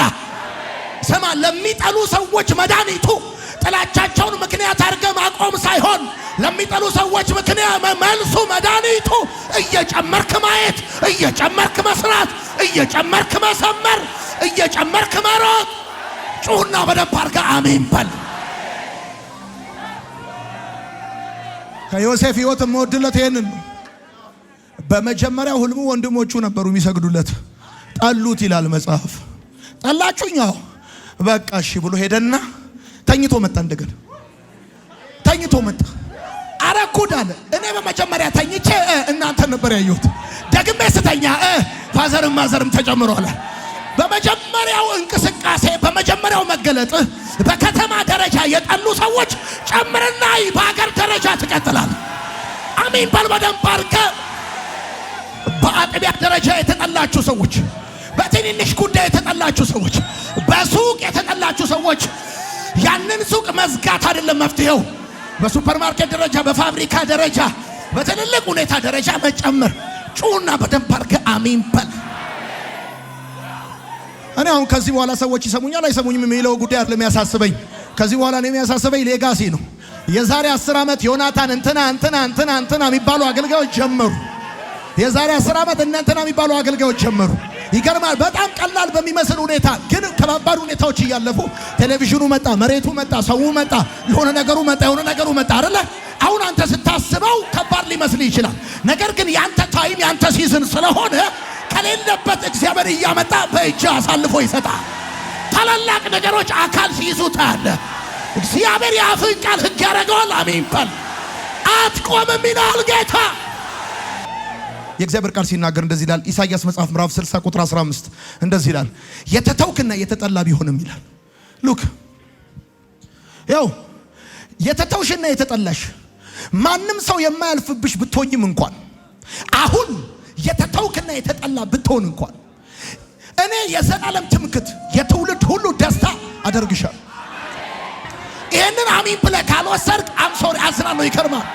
የተተውክና የተጠላ ብትሆንም እንኳን የዘላለም ትምክትና የትውልድ ሁሉ ደስታ እግዚአብሔር ያደርጋል። አሚን በል በደንብ አድርገህ። በህልማችሁ ምክንያት የተጠላችሁ የተተዋችሁና የተጠላችሁ ብትሆኑም እንኳን እግዚአብሔር አምላክ የዘላለም ትምክት የትውልድ ሁሉ ደስታ ያደርጋቸዋል። አሚን በሉ። የትውልድ ሁሉ ደስታ። በዚህ ዓመት መልካም ወጣት አንድ ልጅ መጥቶ እንደዚህ ያለ ጌታን ከተቀበሉት መካከል መጣና እንደዚህ ያለኝ ከዚህ በላይ ምንም ልታደርግልኝ አትችልም፣ አመሰግናለሁ። ኢሳይያስ 60:15 ትዝ አለኝ። የተተውክና የተጠላ ብትሆንም የዘላለም ኩራት የትውልድ ሁሉ ደስታ አደርጋለሁ። አመሰግናለሁ ህይወት ስለሰጠኸኛል። ኢየሱስ የሚባል ህይወት ስለሰጠኝ ምን ልፈልጌ ነው? ስማ፣ በህልም በራእይ ምክንያት አንተ በያዝከው አቋም ምክንያት የሚጠሉ ሰዎች ሊኖሩ ይችላሉ። ካለ አቋም የተነሳ የሚተው ሰዎች ሊኖሩ ይችላሉ። የምታልፍበት መንገድ ከባድ ስለሆነ ብዙ ሰዎች ይተውሃል። ይገርማል። ላጥ ይላሉ። ወጀብ፣ ማዕበል፣ ፈተና፣ ተግዳሮት ሲነሳብህ አይ ይሄን ሲዝን አያልፈውም ብለው ይታጠፋሉ። ተቀብረህ የምትቀር አጎንብሰህ የምትቀር ይመስላቸዋል። ስለዚህ መጽሐፍ እንደዚህ ያለ የተተውክና የተጠላ ብትሆንም አለ የዘላለም ኩራት ማይ ጋድ የትውልድ ሁሉ ደስታ አደርጋለሁ። ማይ ጋድ አይ ሪሲቭ ኢት ኢን ጂሰስ ኔም። የዘላለም ኩራት እኮ ነው የሚለው። ይገርማል። ጌታ ምስክሬ ነው። በሀገር ደረጃ የምትጠራ ስመጥር ባለራዕይ እግዚአብሔር ያደርጋል። የዛሬውን እንዳትመለከት፣ የአሁኑን እንዳትመለከት፣ የምታልፍበትን ሁኔታ እንዳትመለከት፣ እግዚአብሔር ባንተ ታላቅ ነገር ያደርጋል። እኔ አስታውሳለሁ ከዶይ ጋር መጀመሪያ የሰራነው አዳራሽ ሲፈርስብን ሌላ አንደርግራውንድ ውስጥ እናንተ ቴሌቪዥን ላይ የጀመርኩበት አዳራሽ ውስጥ ስንገባ ቆሻሻ ነበር። አብሮን የነበረ ሰውዬ ነበር። አብረን ሄደን አይተነው ሲያየው የምንወርድበት ሁኔታ አልተመቸውም። ላጥ ብሎ ጠፋ። አሁን ሁሉ ጊዜ ስንገናኝ ፈገግ እንባባላል። የሆነ ሲዝን ላይ ትተዋለህ። ባለራዕይ እንደዛ ነው። ባይዘወይ የባለራዕይ ወጉ ማረጉ ወግ ማረግ ሲባል ታውቃለህ? ወግ ማረግ አየው። ሰርግ ታውቃለህ? ሙሽራ ታውቃለህ? የባለራዕይ ወግ ማረጉ ሱፍና ከረባቱ ምን መሰለ? መተውና መጠላት ነው። እደግመዋለሁ። የባለራዕይ ሱፍና ከረባቱ መተውና መጠላት ነው። ባለራዕይ ነኝ ብሎ የሚል ባለራዕይ እንደሆነ አውቆ የተራመደ ሰው ያልተተወ ያልተጠላ ሰው ጥራልኝ እስቲ። ያልተተወና ያልተጠራ ሰው ጥራልኝ እስቲ። ሁሉም ሊባል በሚችል ደረጃ እግዚአብሔር ትልልቅ ነገር የሰራባቸው ሰዎች የተተውና የተጠሉ ናቸው። ነገር ግን እግዚአብሔር የዘላለም ኩራትና የትውልድ ሁሉ ደስታ አድርጓቸዋል። እግዚአብሔር አሚን ነው። ሁለተኛዎቹ ሰዎች ልንገር፣ በህይወት መንገድ ላይ ስትራመድ ሁለተኛዎቹ ሰዎች የመጀመሪያው የባለራዕይ ጠላቶች እንዳሉ ማወቅ አለብህ። በቃ እንዲሁ የአይነ ውሃ ደስ የማይላቸው በቃ ህልም አለኝ ካል፣ ራዕይ አለኝ ካል፣ የሆነ ነገር ሰራለሁ ካል፣ ባለራዕዮች የሚመዘኑት በወሬ ሳይሆን በፍሬ ነው። በወሬ አይደለም፣ በፍሬ ነው የሚለኩት። ባለራዕይ የሆንክ ሰው ማንም ሰው ሊያናግርህ ሲፈልግ መነጋገረው በወሬ አይደለም በፍሬ ነው በል። ሁለተኛው የባለራዕይ ገዳዮች አሉ። የባለራዕይ ጠላቶች አሉ፣ ገዳዮች አሉ። በዮሐንስ ወንጌል መጽሐፍ ምዕራፍ 16 ከቁጥር 1 እስከ 2 እንደዚህ ይላል። ይህን ሁሉ የነገርኳችሁ እንዳትሰናከሉ ነው። ከምኩራብ ያወጣችኋል፣ እንዲያውም የሚገድሏችሁ ሁሉ እግዚአብሔርን እንዳገለገለ የሚቆጠርበት ጊዜ ይመጣል። የባለራዕይ ገዳዮች አሉ ወዳጆቼ። ባለራዕይን እስከ ሞት ድረስ ማሳደድን የሙሉ ጊዜ አገልግሎታቸውና ጥሪያቸው ያደረጉ ሰዎች አሉ። ትዝ ይላችኋል፣ ሄሮድስ ኢየሱስ እንደተወለደ ሊገለው አስቦ ነበር። ከዚህ የተነሳ ከ2 ዓመት በታች ያሉትን ሁሉ አስገድሎም እንደነበረ ታስታውሳላችሁ። የባለራዕይ ገዳዮች ባለራዕዮችን ልክ እንደተወለዱ የመለየት አቅም አላቸው። ገና በጠዋት አነጋገርን፣ ባይብል አያያዝን፣ አረማመድን አይተው አይደለም የሚጠምዱ። ገና በጨቅላነት አንተ በጨቅላነት ይለዩሃል። ይገርማል። ገና ቸርች ውስጥ ድክ ስትል ይለዩሃል። እቺ ባቄላ ካደረች አትቆረጥምም፣ የባብል ልጅ በእንጭጩ ነው ብለው ሊቀጩ ይፈልጋሉ። በነገራችን ላይ የየትኛው ባለራዕይ የመጀመሪያ ጠላቱ ቢግ ብራዘሩ ነው እንዳትረሱ። ታላቅ ወንድሞችህ የመጀመሪያው ጠላቶች ሊሆኑ እንደሚችል አትርሳ። ልክ እንደ ዮሴፍ ሄሮድስ ኢየሱስን የሚያከብረው መስሎ ነበር። ታውቃላችሁ፣ እሰግድለታለሁ ምናምን ጥሩ ዓላማ በኢየሱስ ላይ እንዳለው አድርጎ ነበር ያወራው። ይሄ የሚያስረዳን ነገር ምን እንደሆነ ልንገር። ከእግዚአብሔር መንፈስ በስተቀር ማን የባለ ራእይ ገዳይ እንደሆነ ልታውቅ አትችልም። እግዚአብሔር ካረዳ በእግዚአብሔር መንፈስ ካልሆነ በስተቀር ማን የባለ ራእይ ገዳይ እንደሆነ ልታውቅ አትችልም። ለምን? ሁሉም የሚያወራው ፖዚቲቭ ነገር ነው። ጠቢባኖቹ አክብሮትና ስጦታ እንዳላቸው ሁሉ ሄሮድስም ሊገለው ቢፈልግም የነገራቸው ግን የት እንዳለ ንገሩኝ እሰግድለታለሁ ነው ያሉ። በነገራችን ላይ እኔ ከፈርዖን መንፈስ ከሄሮድስ መንፈስ የፈርዖን መንፈስ ይሻለኛል። የፈርዖን መንፈስ በግልጽ ሊገል ነው የሚፈልገው። የሄሮድስ ስፒሪት ግን የአምልኮ መልክ ይዞ ነው ሊገል የሚፈልገው። የባለራእይ ገዳዮች ወዳጆቼ በደንብ አድርጋችሁ ስሙኝ። የባለራእይ ገዳዮች ጓደኛ ሊመስሉ ይችላሉ፣ ነገር ግን ጠላቶች ናቸው። በአንተ ፊት በጣም መልካም ነገር ያወራሉ፣ ጥሩ ነገር ያወራሉ፣ አክባሪ ሊመስሉ ይችላሉ፣ ነገር ግን አቅላይ ናቸው። የባለራእይ ገዳዮች መላእክት ሊመስሉ ይችላሉ፣ ከዲያብሎስ በስጋ የተወለዱ ናቸው። አንተና እኔን ከነዚህ ሰዎች እግዚአብሔር ካላዳነን ምንም አያድነን። ጸልይላሉ ከፍ አድርግጄ። ከባለራእይ ገዳዮች እግዚአብሔር ይጠብቅ። በደም ድገምና አሜን በል። ሶስተኛዎቹ ደግሞ አሉ፣ የባለራእይ አራማጆች አሉ። እነዚህ የባለራእይ አራማጆች አሉ፣ ቀኝ እጃቸውን የሚሰጡ። እነዚህ የባለራእይ አራማጆች ምን አይነት ሰዎች መሰሉ? ግልጽ ናቸው፣ ታማኝ ናቸው፣ ታዛዥ ናቸው፣ ትሁት ናቸው፣ አገልጋዮች ናቸው፣ ግልጽ ናቸው። የባለራእይ አራማጆች ደግሞ አሉ፣ የሚይዙ አሉ። ታውቃለህ፣ የትኛውም ልጅ ሲወለድ የሚወለደው ከደም ጋር ነው። የጠላው ያንቀዋል፣ የወደደው ያጥበዋል። ሕፃናት የሚሳሙ የሚሆኑት ነርሶቹ አጥበዋቸው ነው። ሰው ሁሉ የሚወለደው ከደም ጋር ነው። የጠሏቸው ሲያንቋቸው፣ የወደዷቸው ያጥቧቸዋል። ባለራእይም የሚወለደው ልክ እንደዚህ ነው። ልክ እንደዚህ ነው። የትኛውም ባለራእይ ከዲፌክት ጋር፣ ከችግር ጋር፣ ከስህተት ጋር፣ ከጉድለት ጋር ነው የሚወለደው። አብሶሉትሊ ፐርፌክት ሆኖ የሚወለድ ባለራእይ በዘመናት መካከል ኖሮ አያውቅም። ባለራእዮችን የሚወዱ ባለራእዮችን የሚያራምዱ እንደነዛ ግብፃውያን አዋላጆች እያጠቡ ያቅፏቸዋል። ወዳጆቼ ጻፉ።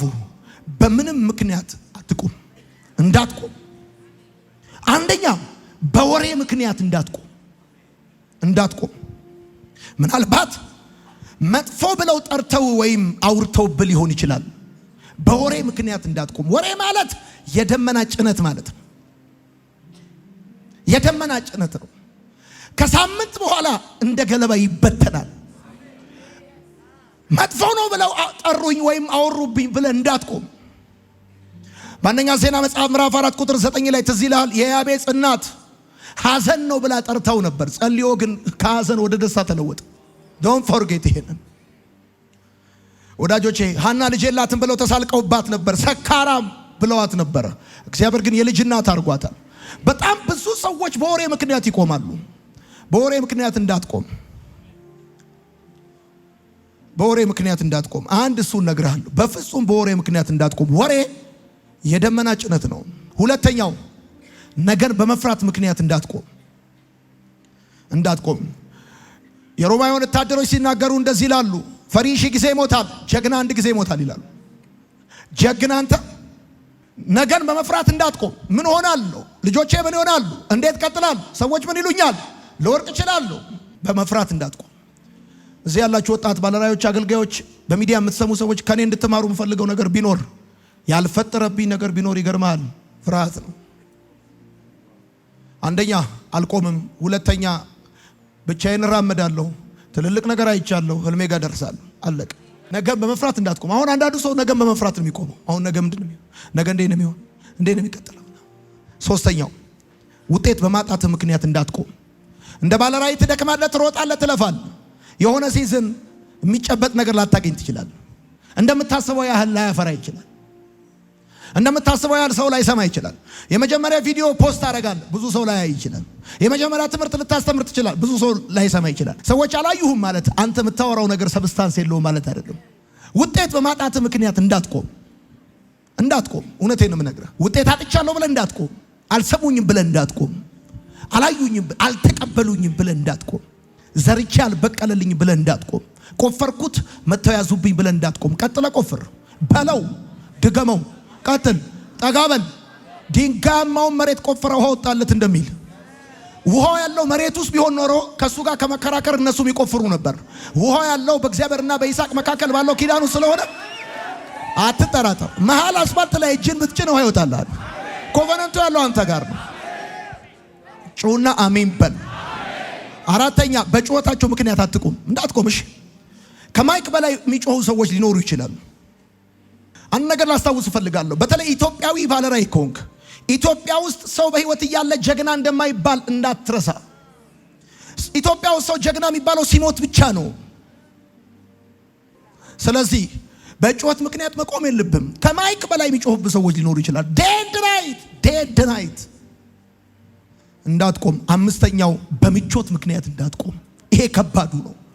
በድል ምክንያት፣ በትንሽ ሰክሰስ ምክንያት አንድ ኮንፈረንስ፣ ሁለት ኮንፈረንስ፣ 3 ፕሮግራም፣ 4 ፕሮግራም የሆነ ነገር አድርጌያለሁ ብለህ አጥቢያ ቸርች ሰርቻለሁ ብለህ አዳራሽ ቆልቆሮ መጥቻለሁ ብለህ እንዳትቆም። ለዚህ አይደለም እግዚአብሔር የጠራ። ይሄን አይደለም የነገረ። ይሄን አይደለም እግዚአብሔር የነገረ። አንድ መጽሐፍ፣ 2 መጽሐፍ ጽፈህ ሲጀመር ልንገር፣ ሳምንታዊ ፕሮግራም ራእይ አይደለም። መጽሐፍ ግብ አይደለም፣ ኢንስትሩመንት እንጂ ልታሳካ ያላሰብከው ነገር መጠቀሚያ እንጂ። አዳራሽ መስራት ራእይ አይደለም። ህንፃ ማቆም ራእይ አይደለም። የራእይ መጠቀሚያ ነው።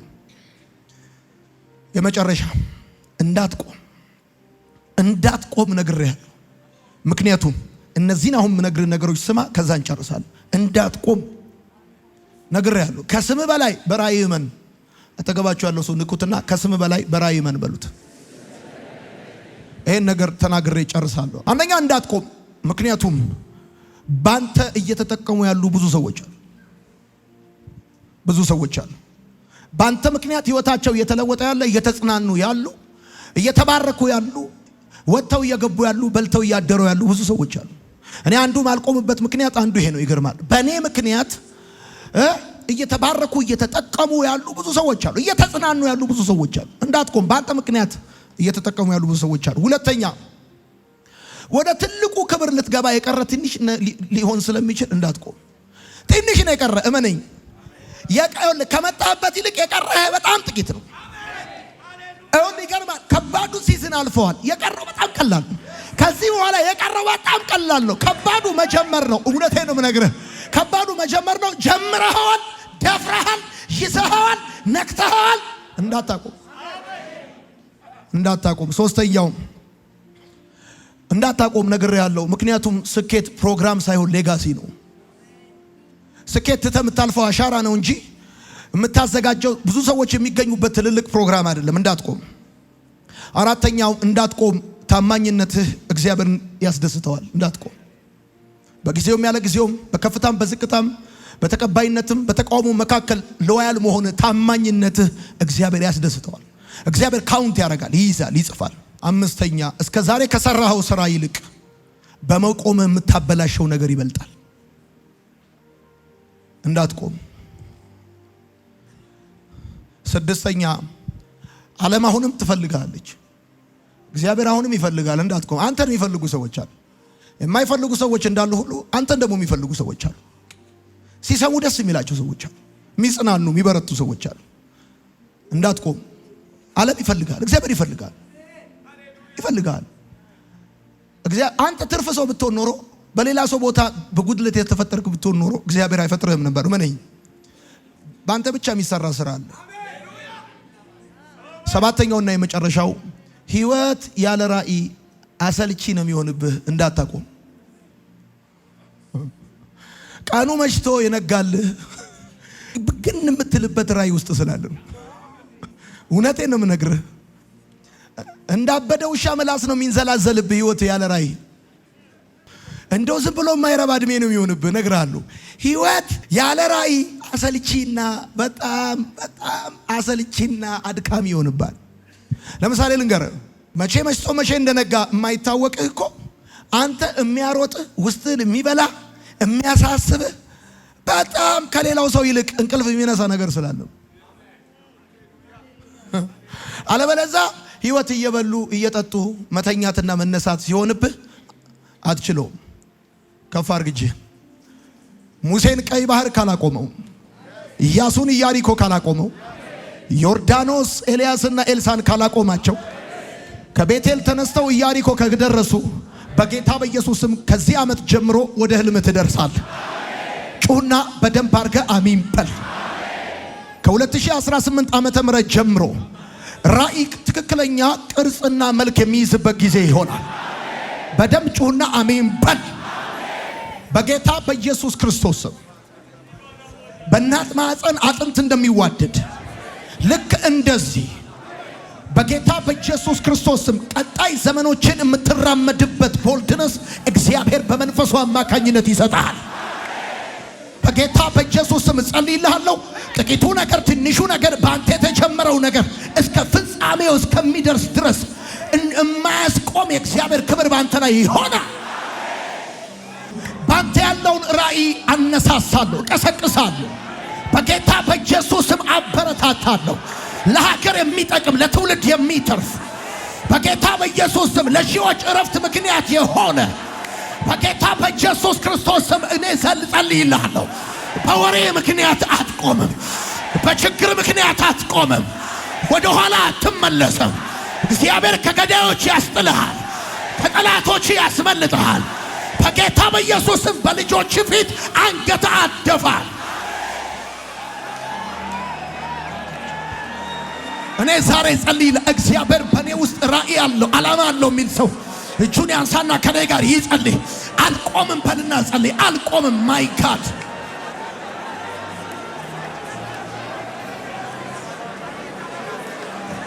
በጌታ በኢየሱስ ክርስቶስ ከፊት ለፊት ያሉ እንቅፋቶች ይነሳሉ። ከልካይ ነገሮች ይነሳሉ። በጌታ በኢየሱስ ወደ ኋላ አትመለስም። በትንሽ ነገር አትወሰንም። በተራ ነገር አትገደብም። እግዚአብሔር ለታላቅ ነገር ጠርቶሃል።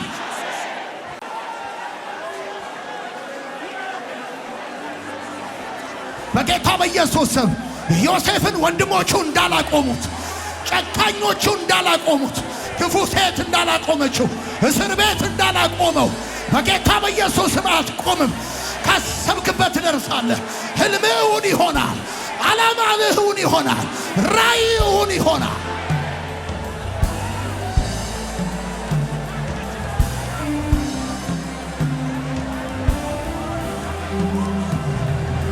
ከቅርብም ከሩቅም የሚወረወርብህ አያስቆምህም፣ አይገድብህም። ኢን ዘ ማይቲ ኔም ኦፍ ጂሰስ ሰባሪው እየሰበረ አሜን በል። ውሰድ። እየሰበረ ማብራትን ትቀጥላለህ። መምራትን ትቀጥላለህ። ማገልገልን ትቀጥላለህ። መስበክን ትቀጥላለህ። መሮጥን ትቀጥላለህ። መናገርን ትቀጥላለህ። መዝራትን ትቀጥላለህ። ክንድ እየበረታ ይሄዳል። እየጨመርክ ትሄዳለህ። እየበረታ ትሄዳለህ።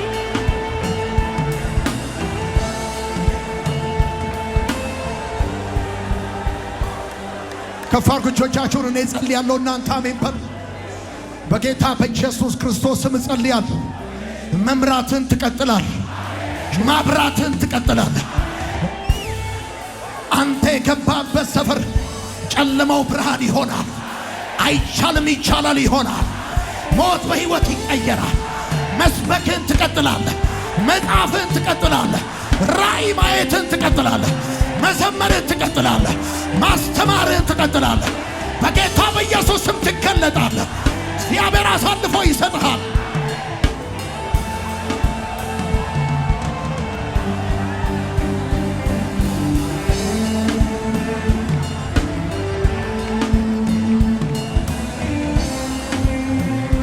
እግዚአብሔር የዘላለም ኩራት ያደርጋል።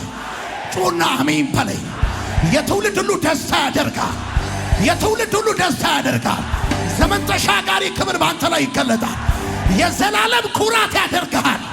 እመነኝ፣ ባንተ በኩል ወንጌል በኢትዮጵያ ምድር ላይ በኃይል ይሰራል።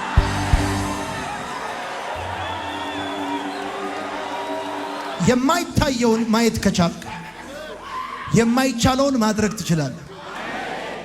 ከባዱ ነገር የማይቻለውን ማድረግ አይደለም፣ የማይታየውን ማየት። ባለ ራእይ የማይታየውን ማየት የሚችል ሰው ማለት። አሁን እኮ አንተ ከባዱን ነገር በቃ አንተ ችለዋል። ገብቶሃል? የማይታየውን ማየት ከቻልክ የማይቻለውን ማድረግ ትችላለህ። ማድረግ ትችላለህ። የማይቻል የተባለ ኢምፖሲብል የተባለ አይ ብዙዎች ሞክረውት አልተሳካም የተባለ ነገር በጌታ በኢየሱስ ባንተ ህይወት ይሳካል። ቸግሮ አትቆምም። በወሬ ምክንያት አትቆምም። አንተ አትቆምም። የሚበልጣውን ነገር ይዘህ በሚያንሰው ነገር ምክንያት አትቆምም። እኔ እናንተ ተስማምተን ጸልይ። የዛሬ ዓመት በዚህ ጊዜ ብዙ ነገሮች በጌታ በኢየሱስ ስም ከእርምጃ ወደ ሩጫ ይሄዳል። የዛሬ ዓመት በዚህ ጊዜ ብዙ ነገሮች መልክ ይዘው ታያቸዋል። አካል ይዘው ታያቸዋል። ህልም እውን ሆኖ ታያቸዋል። ለባለራእይ ከባዱ ነገር ረሃብ አይደለም። ለባለራእይ ከባዱ ነገር መገፋት አይደለም፣ መናቅ አይደለም፣ ችግር አይደለም፣ ማጣት አይደለም። ለባለራእይ ከባዱ ነገር ያየውን ራእይ ሳይሰራው ማቆም ነው። ይሄ ዘመን ደግሞ ባለራእይ እንደ ችግር የሚታይበት ዘመን፣ እንደ ቅዠት የሚታይበት ዘመን ነው። ግን ነግረሃል፣ እሾኩን እናራግፋለን ብለው ፍሬ ያለበትንም ዛፍ እየቀጠቀጡት ስለሆነ ብዙ ወጣት ትውልድ አገልጋይ ላለመሆን እየፈለገበት ያለበት ዘመን ነው። አንተ ግን ማየትን አታቋርጥ። አንድ እውነት እነግራለሁ፣ ስማኝ፣ ወደ እኔ ተመልከት። በጥላቻቸው መካከል ዮሴፍ ህልም ያልም ነበር። አሁንም በችግር መካከል ህልም ማለምን ቀጥል። እንዳታቆም። ነገ ከረባትን ለብሰህ ውጣ። እንዳታቆም። መናገር እንዳታቆም። አንድ እውነት እነግርሃለሁ፣ እግዚአብሔር የሚዋጋው ለማይቆሙ ሰዎች። እግዚአብሔር የሚዋጋው ለማይቆሙ ሰዎች። እምትቆም ከሆነ አይዋጋልም። ነግሬሃለሁ። እምትቆም ከሆነ ያሰብክበት ሳትደርስ በፍጹም አፈር አትለብስ። ለራእይክ መቀጠል የሚያስፈልግ ሪሶርስ በጌታ በኢየሱስ ስም ከዚህ ቀን ጀምሮ ሰማይ ተከፍቶ ይምጣል። በኤዶምያስ ምድረ በዳ ውሃ ከቁልቁለት ወደ ዳገት አውት ኦፍ ናቹራል ሎ እንደመጣ ራእይክ እንዲቀጥል የሚያስፈልግ በጀት ከተፈጥሮ ሕግ ውጪ ዘንድሮ እቤት ድረስ ይምጣ። ነገስታቶቹ እዛ ሰፈር ፈልገው ያጡትን ውሃ ነብዩ ጋር ሲመጡ ሰፈራቸው ድረስ እንደመጣ ብዙ ዘመን ብዙ ሰፈር ፈልገው ያጣው ነገር ዘንድሮ እቤት ድረስ አንኳክቶ ይምጣ። እግዚአብሔር ከባለ ራእይ ጠላቶች ይጠብቅ። እግዚአብሔር ከባለ ራእይ ገዳዮች ይጠብቅ። በጌታ በኢየሱስ ክርስቶስ ስም ራእይ አራማጆች ይስጥ። ዳዊት ሚስቶቹና ምርኮቹ በተወሰዱበት ጊዜ ሲወጣ ግብፃዊን መንገድ ላይ እንዳገኘው ኮምፓስ ሆኖ እየመራ እንደወሰደው ፍለጋ የቱ ጋር እንደሆነ የሚያሳይ ኮምፓሱ የሚቀጥለው ሳምንት መንገድህ ላይ ይምጣል። እጅ ይግባል።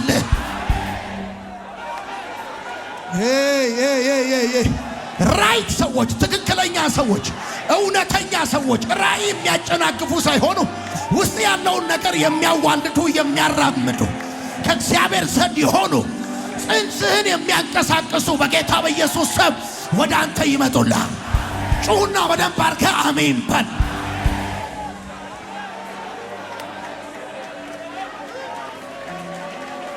አትገባቸው ያለውን ሰው ያዙት።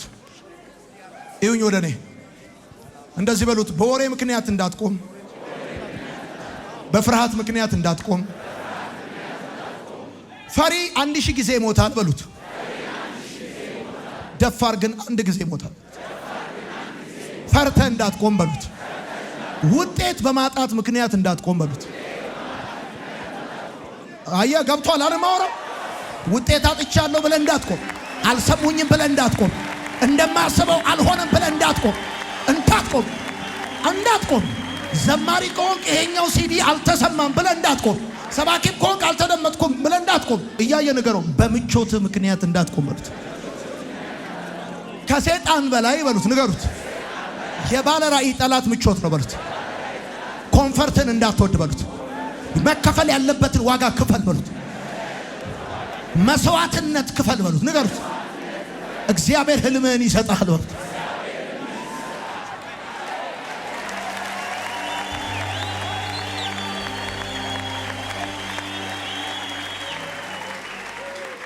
የብሎኬት ማሽን አምራቹና ብሎኬቱን ራሱን የሚያመርተው ሰው በጣም ነው የሚለያዩት። ብሎኬት ማሽኑን የሚያመርቱ ሰዎች፣ የብሎኬት ማምረቻ ማሽኑን የሚያመርቱ ሰዎች ምናልባት በሳምንት አንድ፣ በወር አንድ፣ በ15 ቀን አንድ ሊሰሩ ይችላሉ። ብሎኬቱን የሚያመርተው ግን በቀን 3000 2000 ሊያመርት ይችላል። ቁጥር መለኪያ ሊሆን አይችልም። ፐርፐዝ ነው መለኪያው። አንተ የተጠራኸው ማሽኑን እንድሰራ ከሆነ ብሎኬት ከሚያመርቱ ሰዎች ጋር በቁጥር ራስ እንዳታወዳድር። የሰማኝ ካል ገብቷል ማለት በቃ አንተ 2 በወር አምርተህ የምትሰጣቸው ሰዎች ወስደው 2000 3000 በቀን ካመረቱ አልተሳካልም አይባልም። አሁን አንዳንድ ባለራዮች አሉ። አሁን ዮናታን 3000 ሰው ጠርቶ 2000 1000 ሰው ያገለግላል ማለት አንተ 12 ሰው ታገለግላለህ ማለት እኔ የተሳካልኝ አንተ ያልተሳካልህ አይደለም።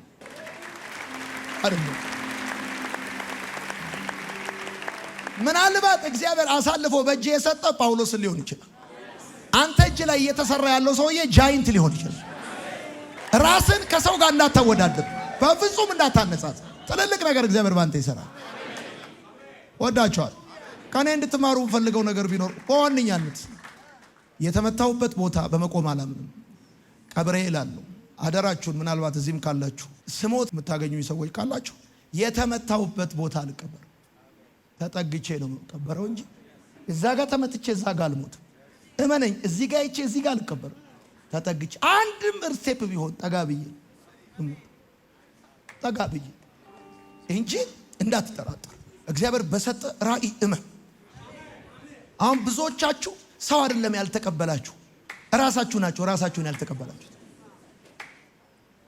የትውልድ አባት አረጋለሁ ሲሉ ቸርቹ አምኗል። አንተ ግን እስካሁን እየተጠራጠር። ሁሌም የምትቀመጥበት የምትውልበት ቦታ የባለራእዮች ብቻ የሚገኙበት ቦታ እንደሆነ አስብ። ባለራእዮች የማይቀመጡበት ወንበር ላይ አትቀመጥ። ባለራእዮች ሻይ የማይጠጡበት ቦታ አትጠጣ። ባለራእዮች የማይገኙበት ስብሰባ ላይ አትገኝ። ባለራእይ ከሆንክ እንደዛ፣ ሚኒስተር ከሆንክ ሚኒስተሮች የሚገኙበት ቦታ መገኘት ያለ ነገርየው ያለበት አካባቢ ነው መዋል ያለበት። ፋብሪካ ስማኝ፣ ውስጥ ፋብሪካ ካለ መዋል ያለበት ፋብሪካ ካላቸው ሰዎች ጋር። አቤት ውስጥ ፋብሪካ ከሆነ ያለው መዋል፣ ጓደኛ የምታደርገው፣ ስልክ የምትለዋወጠው፣ ፎቶ እዚህ ጋለሪ ላይ የምትሰበሰበው የፋብሪካ ነው መሆን ያለበት። አንተ ፋብሪካ ይታየኛል እያልክ የምትሰበስበው ፎቶ ግን ከሆነ አይሆንም። ገብተዋል ያወሩት እና እንደዛ። እኔ ምንድነው ማድረገው ይወሰላችሁ? ትልልቅ ነገር ካላቸው ሰዎች ጋር ነው ሙሉ። ልጅም ሆኜ ከአገልጋዮች ጋር ነው ሙሉ። በቃ የነሱ ቦርሳ ይዛሉ፣ ካልሲ ያጥባሉ፣ የሆነ ነገር ይላል፣ ምሳ ገዛሉ ምናምን። እንደዛ ነው የሚዋለው። አገልጋይ ነን ብለህ ከአገልግል ጋር አትውል፣ ከአገልጋይ ጋር ነው የምትውል። ገብቷል ማወራው? አጠገባቸው ያለው ሰው ጨብጡትና አትቆምም በሉት፣ አትስተጓጎልም በሉት። ሰንበላጥና ጦቢያ ነህምያን ሊያቆሙ ሞከሩ፣ አልቻሉም። ቀጥለው ሊያስተጓጉሉ ነው የሞከሩት። ሊያቆም ሞክሮ ያልተሳካለት ሊያስተጓጉልህ የሚመጣ በኢየሱስ ስም የተመታ ይሁን። መድረስ ካልቀረ ጫማ ጨርሰ ጊዜ ጨርሰ እንድትደርስ የሚፈልግ መንፈስ በኢየሱስ ስም የተመታ ይሁን። ትልቅ ነገር አይተሃል፣ ቅጥሩን ትሰራዋል። እስቲ አሚን በል። ወሬ እንዳያቆም ስማ። ሰንበላጥና ጦቢያ ይሄ ቀበሮ በሄድበት ይፈርሳል ያሉት ዝም ብሎ እንዳይመስል። ነህምያ ቅጥሩን ሊሰራ የተነሳው እሳት በበላው ኩይሳ ነው። እሳት በበላው ኩይሳ ነው ማለት እሳት በልቶታል። እና ብድግ አድርገው እንደዚህ ይዘውት እንዲህ ሲይዙት አመድ ነው። አሁን ጉዳዩ እጅ ነው። ይሄ ነገርየው ነህምያ እጅ ሲገባ አምድ ነው፣ እነሱ እጅ ሲገባ አመድ ነው። ጉዳዩ እጃችን ነው። ኮሊንግ ያለው እጅ አመድ ይዞ አምድ ያደርጋል። አልሰማችሁ? ጥሪ ያለው እጅ ነገሩ እጁ ሲገባ አመድ አንስቶ አምድ ነው የሚሆንለት። ያልተጠሩ ሰዎች ነገርየውን ሲይዙት ሁሌም እጃቸው ገብቷል። ጉዳዩ የእጅ ልዩነት ነው። ሰንበላጥና ጦቢያ ብድግ ሲያደርጉ ነገርየው አፈር ነው። ነህምያ ብድግ ሲያደርገው ነገርየው አምድ ነው፣ ግድግዳ ነው የሚሆነው። ሰባ የሚያወሩብህ ሰዎች የሚያወሩብህ ከመሬት ተነስተው እንዳይመስሉ ጂኦሎጂ ዲግሪ ያላቸው፣ ሶሺዮሎጂ፣ አንትሮፖሎጂ፣ ሳይኮሎጂ ምናምን፣ ሎጂ፣ አንትሮፖሎጂ፣ ሎጂ ምናምን የተማሩ ናቸው፣ የጫኑ ናቸው። ይጫኑ፣ ጉዳዩ የእጅ ነው። ደግሞ እነግርሃለሁ፣ ባለራዕይ ከሆንክ የሩሲያው ሰላይ የሚል መጽሐፍ አያስፈልግም። የእኛ ሰው በደማስቆ የሚባል መጽሐፍ አያስፈልግም። አዎ ገብተዋል። ኢየሱስ ጌታ። አትቆምም። ወዳቸዋለሁ። መልካም ጊዜ ይሁንልህ።